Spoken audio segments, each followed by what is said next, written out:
in the dark, staring at my phone.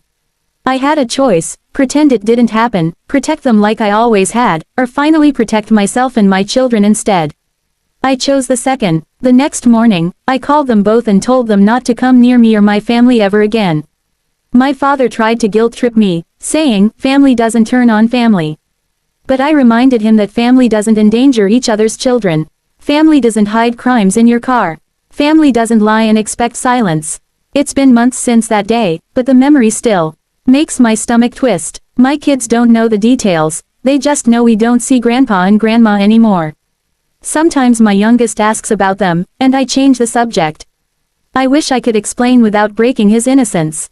I wish I could go back and see the warning signs earlier, the late night calls, the sudden money they always had, the secrecy.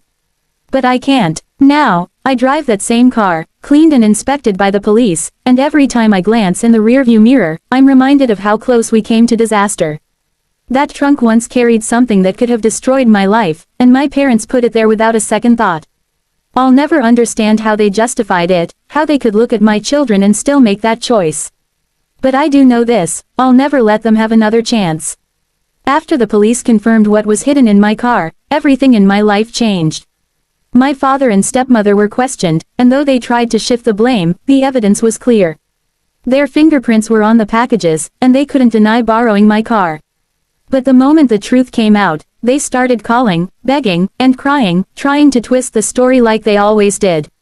They said I had ruined the family's name, that I should have handled it quietly. They didn't see what they'd done as betrayal, they saw my honesty as disloyalty. For days, I ignored their calls, but one evening, my father showed up outside my house. His face looked older, tired, but his voice carried the same authority he used when I was a child. He said they had made a mistake, that they were desperate for money, and that I should understand. He claimed they never meant to involve me or the kids. I wanted to scream at him for even saying that. I reminded him that the packages were in my car, behind my children. If the police had stopped us that morning, my kids would have seen their mother taken away in handcuffs. He lowered his eyes, but his silence told me everything. He wasn't sorry for what he did. He was sorry he got caught. My stepmom came to the door the next day with tears in her eyes and a trembling voice. She brought gifts for the kids, their favorite snacks and little toys, hoping that would soften me. But I stood firm. I told her she wasn't welcome here. She begged me to forgive them, said my father wasn't thinking straight, that he was under pressure. She even said, "You don't want to grow old without your parents, do you?" That line hit me like a punch. It was the same emotional manipulation I'd grown up with, the same guilt they used to control me for years.